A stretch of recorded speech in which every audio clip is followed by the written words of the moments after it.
Então, não é fácil você achar um produto que é o mesmo. O Toyota é, o Corolla é. Então, o Corolla é vendido no Brasil, R$185 mil, 30 e poucos mil dólares. Vamos pegar 5, porque até pouco tempo atrás o dólar estava a 5, dá 34, 35 mil dólares.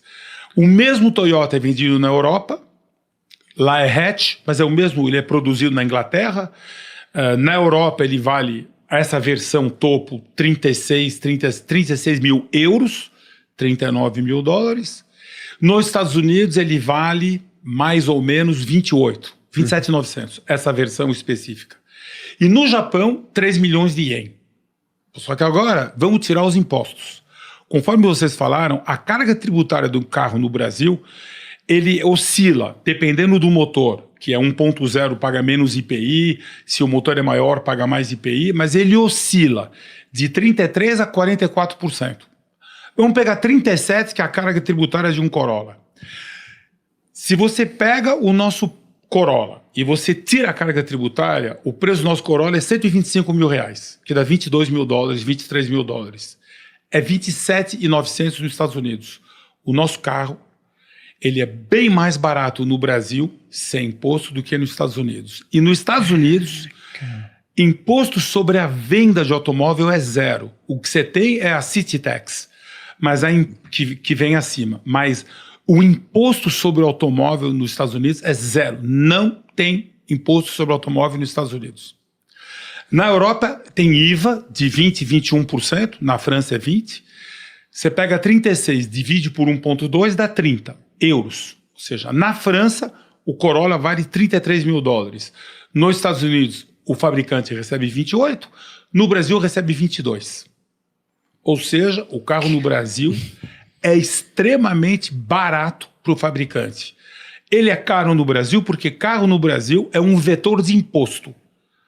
O carro no Brasil é uma fonte de arrecadação para o governo. Ele não é um bem que se vende, que todo mundo usa. Vamos pegar o Japão. O Japão, um Toyota completo, esse mesmo modelo é 3 milhões de ien. Divide por 150, que é a cotação do ien hoje, dá 20 mil dólares. Ou seja, no Japão, o Corolla é mais barato que no Brasil. Aqui é 22. Mas o ien, até 2 anos atrás, estava 120. É que o ien desvalorizou com a pandemia e lá ficou desvalorizado. Então é assim, o Brasil, quando você tira a carga tributária, é um dos países mais baratos do mundo para o fabricante vender um carro. Os fabricantes de automóveis no Brasil não ganham muito dinheiro, ganham pouco. Que é a razão pela qual a Ford saiu do Brasil. Uma montadora é uma empresa racional. Ela não vai embora de um país se ela está ganhando dinheiro. Ela foi embora porque ela perdia dinheiro todos os anos. Quando ela foi embora, a ação, quando ela comunicou que estava saindo do Brasil, a ação lá subiu 6% em 2 dias. Caraca! A Ford perdia $1 bilhão no Brasil todos os anos, fazia 10 anos. Meu Deus. Cansaram de perder dinheiro. Então, o Brasil é um país muito complicado para uma montadora. O aço no Brasil custa 30% mais caro que o aço lá fora. Porque, eu diria, talvez não para proteger, para viabilizar as empresas de aço no Brasil, você coloca um imposto de importação para o aço que vem da China. Então, eles compram o aço 30% mais caro. A alíquota de importação média de uma autopeça no Brasil é 16%. Conclusão, o carro no Brasil ele é intrinsecamente mais caro que um carro no Japão, ou nos Estados Unidos, ou na Europa, e você vende ele por menos. Ou seja, as montadoras não ganham muito dinheiro no Brasil, mas nós pagamos caro, porque o carro é um vetor de imposto. Tanto assim é um vetor de imposto que na reforma tributária, onde nós vamos pagar entre 26% e 27,5% de IVA, não está fechado ainda a conta, mas o IVA mais alto do mundo é o da Hungria, 27%. Hungria, hein, gente? Olha que país eco. Nós talvez vamos pagar 27 ou 27,5%. Ou seja, nós vamos ter um IVA caríssimo. Por que nós vamos ter um IVA tão caro? Porque no Brasil a gente tributa consumo, a gente não tributa renda. O nosso sistema tributário no Brasil, ele é torto, é muito difícil de mudar isso numa democracia, mas o nosso país, a gente tributa trabalho, INSS, tem um monte de países que não tributam trabalho. Você gera mais trabalho quando você não tributa trabalho. E você gera salário mais alto. E você tributa consumo, e você tributa muito pouco renda. Para vocês terem uma ideia, o imposto de renda no Brasil é 25% da arrecadação total do governo, quando você conta federal, estadual, municipal. 25% de tudo que o governo arrecada é imposto de renda. Nos Estados Unidos é 50%.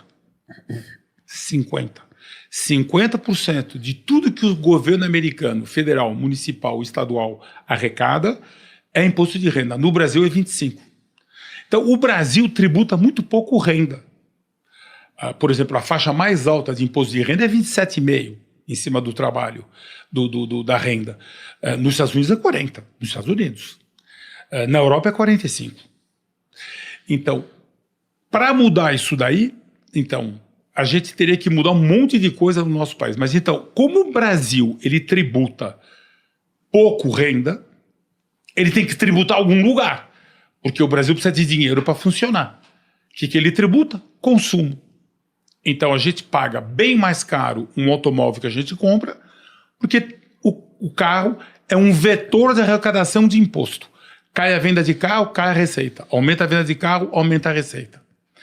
E no IVA, nós temos um problema, que a Anfávia, inclusive, está reclamando, que é o seguinte: estão pensando em colocar nos carros um imposto seletivo semelhante ao cigarro e à bebida. Era o ponto que a gente que a queria gente ia perguntar. O famoso imposto da maldade, que é para inibir consumo de álcool, de cigarro. Vai ter em carro. Vai ter em carro. Por que vai ter em carro? Porque como o carro hoje arrecada em média 35 e o IVA vai ser 26, Opa! o governo vai perder receita. Então, para não perder receita, vamos tributar, vamos colocar imposto seletivo em automóvel. Gente, é uma loucura. Aí vão falar, não, porque o automóvel, a gasolina, polui, então vai ser um imposto por causa da poluição. Gente, é imposto porque a conta não fecha. Até porque o carro elétrico, imagino que sofresse pela mesma tributação. Se o argumento é a poluição, a gente vai falar depois se polui menos ou não, você vai trazer essa resposta para nós. Então, o governo precisa cobrar um imposto seletivo no automóvel, porque o automóvel é um vetor de arrecadação de imposto, e com a reforma tributária vai diminuir. A conta não fecha. Então, é muito complicado. O nosso país é o seguinte: tem três coisas que obrigam a arrecadação. Primeiro é quanto eu gasto para funcionar. O Brasil, lamentavelmente, gasta que nem um país numa economia desenvolvida, e nós não somos uma economia desenvolvida. A gente gasta 35%, 36%, 37% do PIB para funcionar. Depende de onde você lê a informação. Mas a gente gasta ao redor de 35%. Nos países emergentes de renda per capita semelhante à nossa, todo mundo gasta menos. Então a Turquia gasta 25%, renda per capita de $10 mil, que nem a gente. O México gasta 26, renda per capita que nem a nossa. O Chile gasta 34, um pouco, nós gastamos 35, mas o Chile já tem renda per capita de 18, já é bem mais rico do que a gente. A China gasta 22 e a gente gasta 35. Então a gente gasta o que um país desenvolvido gasta e nós não somos desenvolvidos. Os Estados Unidos gasta 35, que nem a gente. Só que lá, 5 vai para militar. Ou seja, Estados Unidos sem militar gasta 30. A gente sem militar gasta 34, que a gente gasta umzinho de militar. Então, nós gastamos muito para funcionar. A gente gasta muito e gasta mal e gasta de maneira ineficiente. Conclusão, esse é o nosso país, eu preciso de uma carga tributária de 35. Para aumentar o imposto de renda e diminuir o imposto no consumo, eu preciso conversar com o Congresso. O pessoal do Congresso tem renda média alta. A tendência no Congresso é muito difícil você aprovar um aumento do imposto de renda com quem tem renda alta, porque ele vai pagar mais. E o imposto no consumo, ele é injusto porque a pessoa de renda mais baixa, ela gasta 100% do salário dela em consumo, não poupa, e a pessoa de renda mais alta, por exemplo, você pega um carro de 130 mil reais, a pessoa que ganha 8 mil reais compra um carro desse, mas a pessoa que ganha 30 mil reais, às vezes compra um carro desse também, mas está pagando o mesmo imposto. Uhum. Então, não é justo o imposto sobre o consumo. O imposto sobre a renda, ele é muito mais justo. Tem outro fator que também prejudica o Brasil, que é a dívida pública. A gente deve 75% do PIB.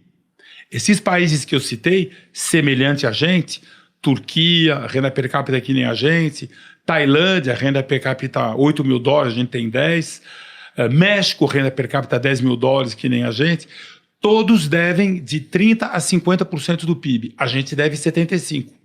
Então, eu estou, como país, eu estou endividado e eu estou gastando muito para funcionar. Uau!